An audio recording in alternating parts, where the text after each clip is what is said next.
मैं हमारे मोहतरम हाजी खान साहब से ये पूछना चाहता हूँ कि अगर इस्लाम के अंदर एडॉप्शन का कल्चर जो है वो बंद किया गया है तो उसकी वजह क्या है, ये क्यों बंद किया गया है और कब बंद किया गया है? अगर मैं गलत नहीं हूं तो पैगंबर साहब ने भी एक बच्चे को गोद लिया था, तो फिर क्यों बंद कर दिया गया? आया नंबर 40 मा काना मुहम्मदुन अबा अहदिम मिर रिजालिकुम वलाकिन रसूलुल्लाहि व खातिमुन नबिय्यीन। इसी आयत की आप बात कर रहे हैं। मैं पूछ रहा हूं कि ये आयत क्यों नाजिल हुई, इसके पीछे की वजह क्या है? देखिए वजह जो भी अल्लाह ताला सारे चीज आयत का शान नहीं, जो भी नहीं, जो भी नहीं, इसका शान नुज़ूल बिल्कुल क्लियर है, वाजे है। तमाम मुहद्दिसीन, मुअख्खरीन और तमाम तारीखदान ने और तमाम जो है मुफस्सिरीन ने और तमाम मुहद्दिसीन ने इसका जो शान नुज़ूल है, इसकी जो वजूहात है वो बिल्कुल वाज़े तौर पर लिखी है। तफसीर इब्न कसीर आप पढ़ लें, तफसीर जलालैन पढ़ लें, तफसीर तिबरी रख लें, तो ये मत कहिए कि जो भी हो, जो है वो बताइए। जो गोद लिए हुए बच्चे होते हैं इस्लामिक एतबार से उनकी कोई हैसियत नहीं है। इस्लाम में हैसियत है खून के रिश्ते की, यानी जैसे मामा, चाचा सगा, खाला सगी, बहन सगी, भाई सगा, इनसे निकाह नहीं हो सकता। वो लोग जिनसे ब्लड रिलेशन है उनसे इस्लामिक एतबार से किसी भी एंगल से निकाह नहीं हो सकता। अब जैसे खाला के लड़के से, मामू के लड़के से, फूफी के लड़के से, चाची के लड़के से निकाह हो सकता है। ये सब गैर महरम, एक महरम है और एक गैर महरम है। तो दोस्तों, कल वाली डिबेट जो मैंने अपलोड की थी तो आप लोगों ने देखा ही होगा कि क्या इस्लाम में किसी बच्चे को गोद लिया जा सकता है, या वो हराम है या फिर हलाल है, या जायज या नाजायज के बारे में मैंने डिबेट बनाई थी। तो वही डिबेट हमारी आधी रह गई थी क्योंकि मेरे पास इतना समय नहीं था कि मैं आपको पूरी डिबेट जो है वो बनाकर दूं। और इस वीडियो में आपको ऐसी बहुत सी जानकारी मिलेगी इस्लाम की जिसे आपने पहले ना कभी सुना होगा ना कभी पढ़ा होगा, क्योंकि काफी ऐसे सारे सच हैं जो छिपाए जाते हैं, किसी को बताए नहीं जाते हैं। और जब भी ऐसी कोई डिबेट होती है जिसमें एक्स मुस्लिम हो या फिर कोई मौलाना बैठा हो तो वहां पर हमें खुल के बातें पता चलती हैं। तो आज की ये डिबेट में आपको बहुत सारी जानकारी मिलने वाली है, तो चलिए अब हम देख लेते हैं इस डिबेट को। हाजिर खान साहब, समीर बता रहे हैं कि क्यों मनाही हुई, क्यों पैगंबर साहब ने जब खुद एक बच्चे को गोद लिया तो फिर आगे चलकर इस पर रोक क्यों लगा दी उन्होंने, क्यों कहा कि ये इस्लाम में सही नहीं है। इसका किस्सा समीर बता रहे हैं, आप खुद बताइएगा ये किस्सा सही है या गलत। ठीक है समीर जी। असल में जैसा कि इन्होंने बताया कि मोहम्मद रसूलुल्लाह ने एक बच्चे को जो है, जो कि एक यहूदी बच्चा था, उसको गोद लिया। इसका नाम था ज़ैद बिन हारिस। गोद लेने के बाद उसकी परवरिश की और ख़ुद काबा मुकर्रमा के सामने खड़ा होकर के तमाम कुफ़ारे मक्का के सामने ऐलान किया था कि ये आज से मेरा बेटा है और उसको ज़ैद बिन मोहम्मद पुकारा जाए। इसके बाद जो है तमाम मक्का के अंदर उसको ज़ैद बिन मोहम्मद के नाम से पुकारा गया, जाना गया। उसके बाद मोहम्मद रसूलुल्लाह ने ज़ैनब बिनते जहश के साथ उसका निकाह लेकर, उसके निकाह के जो है पेशकश लेकर के उनके वालिद के पास पहुँचे। तो ज़ैनब बिनते जहश ने यह कहकर पहले इनकार किया कि ये गुलाम है आपका और मैं ऊंचे घराने की हूँ, तो मैं कैसे निकाह कर सकती हूँ। जिसके बाद अल्लाह ने कुरान के अंदर सूरह अल अहज़ाब की आया नंबर 36 नाजिल की, जिसका तर्जुमा ये है कि और तुम में से किसी के लिए ये जायज़ नहीं कि जब अल्लाह और उसका रसूल किसी चीज़ का फ़ैसला कर दें तो तुम उसमें फिर कोई फ़ैसला करो। तो जब ये आयत नाजिल हुई तो ज़ैनब जो है वो रसूलुल्लाह की बात मानकर निकाह करने के लिए तैयार हो गई और ज़ैद के साथ निकाह कर लिया। तो अब इस नाते से जैसे कि ज़ैद मोहम्मद साहब के मुँह बोले बेटे थे और ज़ैनब उनकी बहू हो गई, तो एक दिन ज़ैद से मुलाकात करने के लिए अल्लाह के रसूल जो है ज़ैद के घर पर तशरीफ़ ले गए, लेकिन ज़ैद वहाँ मौके पर मौजूद नहीं थे। उनकी बीवी ज़ैनब जो है घर के अंदर मौजूद थी। तो वो घर के अंदर काम कर रही थी, घर के कपड़ों में। मोहम्मद रसूलुल्लाह ने उनको देखा और ये तफसीर तिबरी और तफसीर जलालैन के अंदर आपको साफ मिल जाएगा इस आयत के जो है तर्जुमे में, आया नंबर 33 की 36 के बारे में। तो लिखते हैं तफसीर तिबरी के अंदर और तफसीर जलालैन के अंदर जलालुद्दीन अल-सुयूती लिखते हैं कि मोहम्मद रसूलुल्लाह ने उनको देखा और वो उनको पसंद आ गए। उन्होंने कहा सुभान अल्लाह या मुकल्लिबुल कुलूब, यानी कि तमाम तारीफ़ सिर्फ उस अल्लाह के लिए है जो दिलों को फेर देता है। इसके बाद आप वापस आ गए और ये बात जो है ज़ैनब ने ज़ैद को बताई कि आपके वालिद इस तरह की बात कह कर के गए हैं। तो ज़ैद जो है पहुँचे मोहम्मद रसूलुल्लाह के पास और जाकर के कहा कि मैं अपनी बीवी को तलाक दे देता हूँ, आप उससे निकाह कर लें। इसके बाद अल्लाह ने कुरान, तो आप रसूलुल्लाह ने कहा कि नहीं नहीं, अल्लाह से डरो और अपनी बीवी को अपने पास रखो। जिसके बाद अल्लाह ने कुरान के अंदर सूरह अल अहज़ाब की आया नंबर 37 नाजिल की कि याद करो ए नबी, जब वो शख्स आपसे कह रहा था जिस पर आपने एहसान किया, क्या यानी कि आपने उसको अडॉप्ट करके अपना बेटा बनाया, और हमने भी इस पर एहसान किया यानी उसे मुसलमान बनाया। तो वो कह रहा था कि तुम जो है ऐसा ऐसा कर लो, मेरी बीवी से निकाह कर लो, मैं तलाक दे देता हूँ। तो आपने उसे कहा कि अल्लाह से डरो और अपनी बीवी को अपने पास रोके रखो। हालांकि अल्लाह जाहिर करने वाला था वो बात जिसको आप अपने दिल में छुपाए बैठे थे। यहाँ एक चीज़ बिल्कुल क्लियर होती है कि मोहम्मद रसूलुल्लाह उससे निकाह करना चाहते थे और वो ख्वाहिश अपने दिल के अंदर छुपा रखी थी, लेकिन अल्लाह उसको जाहिर करने वाला था। अल्लाह ने जाहिर कर दिया। उसके बाद अल्लाह आगे कहता है कि और जब वो शख्स उससे अलैदगी अख्तियार कर चुका यानी कि उसको तलाक दे चुका, तो अब हमने आपका निकाह उसके साथ कर दिया है। अब जब ये चीज़ हो गई और मोहम्मद साहब के साथ उसका निकाह तय हो गया आसमान के ऊपर अपनी बहू के साथ, तो मक्का के लोगों ने जो है ये कहना शुरू कर दिया कि ये मोहम्मद ने क्या काम किया, अपने खुद की बेटे की बीवी से शादी कर ली। उन्होंने ताने मारने शुरू कर दिए, इल्ज़ाम लगाने शुरू कर दिए। उसके बाद अल्लाह ने यह आयत नाजिल फरमाई सूरह अल अहज़ाब की आया नंबर 40, मा काना मुहम्मदुन अबा अहदिम मिर रिजालिकुम वलाकिन रसूलुल्लाहि व खातमन नबिय्यीन, यानी कि मोहम्मद तुम में से किसी मर्दों के बाप नहीं हैं बल्कि वो तो अल्लाह के रसूल हैं। तो यहाँ पर एडॉप्शन का भाई ये कॉन्सेप्ट सही है, किसी बच्चे को गोद लो, उसकी परवरिश करो, अगर वो लड़का है तब उसकी परवरिश करो। परवरिश करने के बाद अगर आप उसको पालते हैं तो आप उसके बाप जो हैं वो नहीं कहलाएंगे, आप उसके बाप नहीं कहलाएंगे। वो सिर्फ और सिर्फ आपका मुलाजिम होगा, आपका गुलाम होगा, बस। ये कॉन्सेप्ट जो है वो इस वक्त है, ठीक है।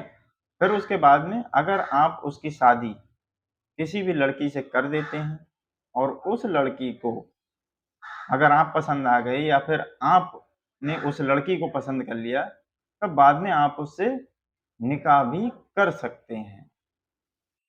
तो चलिए आगे देखते हैं। कल्चर ख़त्म कर दिया गया, अब इस्लाम में कोई किसी को अडॉप्ट नहीं कर सकता। इसकी वजह यह है कि हमारे प्यारे रसूल मोहम्मद रसूलुल्लाह ने अपने मुंह बोले बेटे की बीवी से शादी कर ली थी। और आगे अल्लाह उसी आयत के अंदर 37 के अंदर उसके अंदर यह कहता है कि और हमने ये फैसला इसलिए कर दिया ताकि मुसलमानों को अपने मुंह बोले बेटों की बीवियों में कोई तंगी ना रहे जब वो उनको तलाक दे दें। यानी कि सिर्फ मोहम्मद रसूलुल्लाह ही नहीं, हर एक मुसलमान अपने मुंह बोले बेटे की बीवी से और अपनी मुंह बोली बेटी से निकाह कर सकता है, ये जायज़ है। अब बताइए दोस्तों, मतलब ये है कि यदि आप किसी को अडॉप्ट कर लेते हैं, अडॉप्ट ना करने का रीज़न यही है कि अगर आपने अडॉप्ट कर लिया तो वो तो आपका फिर बेटा या फिर बेटी कहलाएगी, और अगर बेटा या बेटी है तो जायज़ सी बात है कि आप उससे शादी नहीं कर सकते हैं। लेकिन ये जो पूरा कॉन्सेप्ट है वो इसीलिए ख़त्म कर दिया गया है कि यदि आपके मन में अपनी बहू के प्रति या अपनी मुँह बोली बेटी के प्रति प्रेम भाव जो है वो उत्पन्न हो जाता है, तब आप उससे शादी कर सकते हैं। तो इसलिए अडॉप्ट या फिर जो गोद लेने का जो प्रक्रिया है वो तभी ख़त्म कर दी गई, इसीलिए ख़त्म कर दी गई है कि जिसको आप पाल के परवरिश करें और उसके साथ में आप शादी कर सकते हैं। इसलिए ये जो कॉन्सेप्ट है वो ख़त्म कर दिया गया है। अब आगे देखते हैं। समीर साहब, जब आपने पहली बात कही कि रसूलुल्लाह सल्लल्लाहु अलैहि वसल्लम के ज़ैद की जब निकाह के लिए भेजा तो उनकी बेटी ने नहीं मना किया, उनके वालिद ने मना किया कि तुम एक गुलाम। आपकी आवाज़ कम आ रही है, मुझे थोड़ा सा लाउड बोलें या फिर कुछ करें। जी थोड़ा सा आवाज़ बढ़ा दी जाए। हाँ। गुलाम के आप गुलाम हो और मेरी बेटी सैयद है, मैं कैसे निकाल। उन्होंने नहीं कहा, उस बेटी ने ये कहा कि अब्बा ये भेजने वाला कौन है, ये भेजने वाले अल्लाह के रसूल हैं, इसलिए आप इनसे मेरा निकाह करा दीजिए। यहाँ आपका थोड़ा सा मैं उस पर मैंने ये वाक़या पढ़ा है, ये वाक़या मैंने देखा। मैं उसको एक्सेप्ट करता हूँ, हो सकता है उनके वालिद ने कहा हो, लेकिन अल्लाह ने कुरान के अंदर ये आयत फिर नाजिल फरमाई। दूसरी बात ये है कि जब तलाक हुई, रसूलुल्लाह सल्लल्लाहु अलैहि वसल्लम ने तलाक उन्होंने दे दी। इस्लाम ने निकाह के मामले में दो तरह की बात कही है। नंबर एक कि आपके जो ब्लड रिलेशन का है वहाँ निकाह नहीं हो सकता। और मैं निकाह की बात ही नहीं कर रहा हूँ। और बड़े अफसोस की बात है हाजिक खान साहब, अभी आप कह रहे थे कि मुझे मालूम नहीं, मैंने पढ़ा नहीं, लेकिन जैसे मैंने बताया तो आपने पढ़ भी लिया और आपको मालूम भी हो गया। वो वाकया मेरे जहन में आ गया। ऐसा है, किताब चलती है, जहन चलता है। जब आपने कहा तो वो मेरे जहन में आया बात।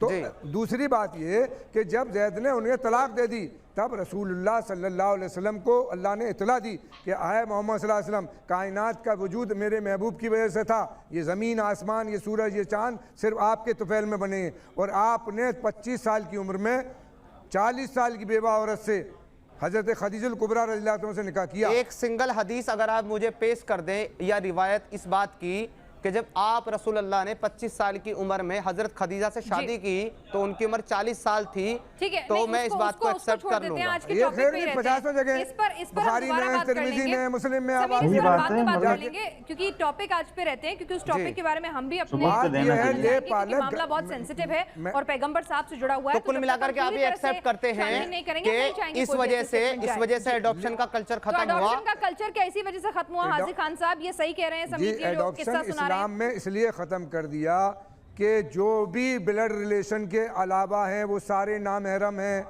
चाहे वो ले पालक हो या कोई हो, महरम नहीं हो सकता, वो उस घर का फ़र्द नहीं हो सकता। जब चचा के लड़के से पर्दा है, मामू के लड़के से पर्दा है, तो ले पालक से क्यों पर्दा नहीं होगा?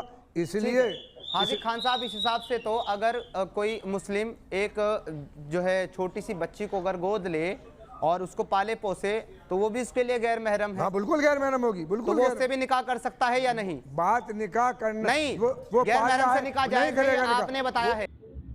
भाई साहब यहाँ पर देख रहे हैं, मतलब जो एक्स मुस्लिम भाई हैं तो इन्होंने डायरेक्ट सवाल पूछा है भाई, घुमा फिरा के यहाँ पर कुछ भी नहीं पूछा इन्होंने डायरेक्ट पूछा है कि भाई यदि कोई व्यक्ति है और किसी लड़की को पालता है, परवरिश करता है, उसकी उसे बड़ा करता है, फिर उसके बाद में वो शादी कर सकता है उससे या नहीं कर सकता है। तो यहाँ पर जो मौलाना हाजिक हैं वो घुमा फिरा के जवाब दे रहे हैं, मतलब जलेबी बना रहे हैं। अरे जलेबी बनाने का क्या सवाल है भाई, जो बात पूछी है वो बात सीधी सीधी बताइए कि ऐसा है या नहीं है। तो अब आप भी देख लीजिए कि किस तरीके से घुमा फिरा के बात को जलेबी बना रहे हैं। वो हाजी खान साहब वो पाल रहा है और पालने की वजह से वो बेटी की तरह उसको ट्रीट कर रहा है, उसका निकाह वो किसी दूसरे से करेगा। अच्छी बात। खान साहब मैं ये कह रहा हूँ, मैं इल्म जरा कम रखता हूँ, मैं समझना चाहता हूँ। पूछ रहे हैं वो ये नहीं कह रहे वो करेगा। कोई अपनी मुंह बोली बेटी से निकाह करना चाहे कर सकता है या नहीं? साथ उनमें बदलाव आते हैं, लेकिन क्या इजाजत है? इस्लाम में मैडम, इस्लाम में बदलाव की कोई गुंजाइश नहीं है। ये अल दीनो अकमल तो लकुम दीनकुम, ये कामिल और मुकम्मिल कर दिया है क़यामत तक के लिए। अल्लाह मैन्युफैक्चर है, मिड वर्ल्ड के क्रिएटर हैं, अल्लाह ने बनाया है सारे निज़ाम। टीवी पर कैसे बैठे हैं? कई मौलाना तो ये भी कहते हैं कि भाई टीवी पर बैठना भी हराम है।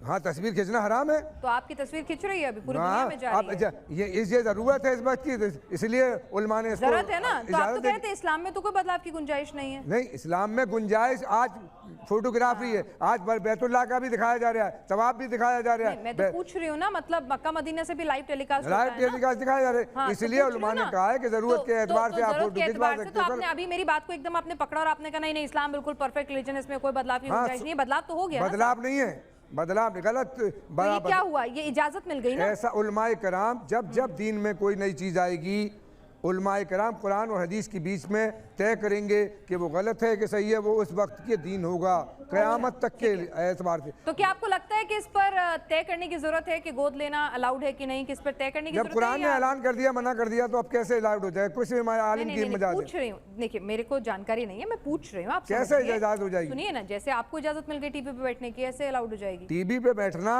और उसमें तरमीम नहीं है, टीवी पे बैठना तरमीम नहीं हो रहा, वो तरमीम किया जाएगी। कुरान की आयत का कंडेम किया जाएगा कि अगर ले पालक को अल्लाह ने मना कर दिया कि ले पालक जो है वो उसको बेटे जैसा सम्मान नहीं मिलेगा, उसको प्रॉपर्टी में हिस्सेदारी नहीं मिलेगी। जब इस्लाम मना कर रहा है तो कैसे दूसरा कोई जायज कर दे? इस्लाम तो फोटो खिंचाने से भी मना कर रहा है ना।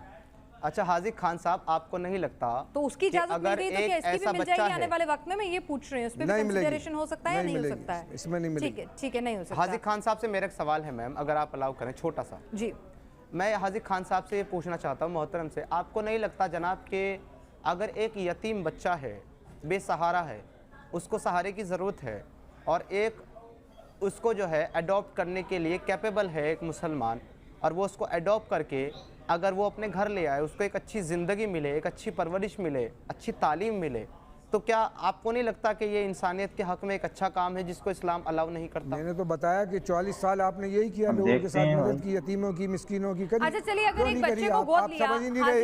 अब 40 साल जिस आदमी ने इस काम पे 40 साल आप मुसलमान थे नहीं थे ना? 40 साल आप इस्लाम में नहीं थे ना? इस्लाम तब कैरेक्टर पेश किया मेरे महबूब ने, तो अब तो वो तो लाजिम है कि आप जो अगर यतीम की किसी की मदद करेंगे, आप किसी गरीब की मदद करेंगे, आप मोहम्मद साहब की जो 40 साल तो प्रॉफिट मोहम्मद सल्लल्लाहु अलैहि वसल्लम की सुन्नत को जिंदा करेंगे। प्रॉफिट मोहम्मद सल्लल्लाहु अलैहि वसल्लम की हाजिर खान साहब एक आखिरी सवाल, 100 शहीदों के बराबर सवाब है, 100 शहीदों के बराबर एक सुन्नत को जिंदा करना। समीर साहब, मैंने किसी बच्चे को, अगर एक मुस्लिम ने किसी बच्चे को, एक बेसहारा बच्ची या बच्चे को उसने पनाह दी, तो जब वो बालिग हो जाएगा, यानी कि जब वो बड़ा हो जाएगा इस्लाम की नज़रों में, जब वो जवान हो जाएगा, तो क्या वो उस घर में रह सकता है? क्या ये गलत है या सही है? जो महरम और गैर महरम का जो कॉन्सेप्ट है उसके हिसाब से गैर महरम के एतबार से नहीं सही है, नहीं सही है। यानी एक बच्चे जिसको मैंने पाला पोसा अपना बेटा या बेटी समझकर, उसको मुझे जवान होते ही अलग कर देना चाहिए। बालिग होने के बाद शरीयत ने तो यूँ कहा है कि एक शख्स ने कहा है, अल्लाह के रसूल मेरी वालदा है, मेरी माँ है, मैं अकेला रहता हूँ, क्या उनकी बिना इजाज़त के साथ अंदर हाथ? फरमाया कि हाँ, बिना इजाज़त के अंदर नहीं जाना। फरमाया कि मैं ही देख रेख करता हूँ अल्लाह के रसूल से, उसने साहबी ने कहा कि मैं ही उनकी देख रेख करता हूँ। फरमाया क्या तू पसंद करेगा कि तू अपनी माँ को नंगा देखे? इसलिए इजाज़त लेके जाने की, बेटे को इजाज़त देने का हुक्म है। तो एक सुन्नत को जिंदा करना 100 शहीदों का सवाब है, आपने ये कहा है। सुन्नत तो ये भी है कि 6 साल की उम्र में शादी करके 9 साल की उम्र में मुबाशरत करें। उस चीज पे नहीं जाते हैं। मैंने आपसे कहा ना कि जब तक हम तमाम स्कॉलर्स इस तरह की बातें मत करिए, पे बैठ के यहाँ पर तमाम लोग जो एक मसला हो गया है और तुम तीसरा मसला और खड़ा करने की। ठीक है समीर प्लीज ऐसी कोई भी बात नहीं कीजिए।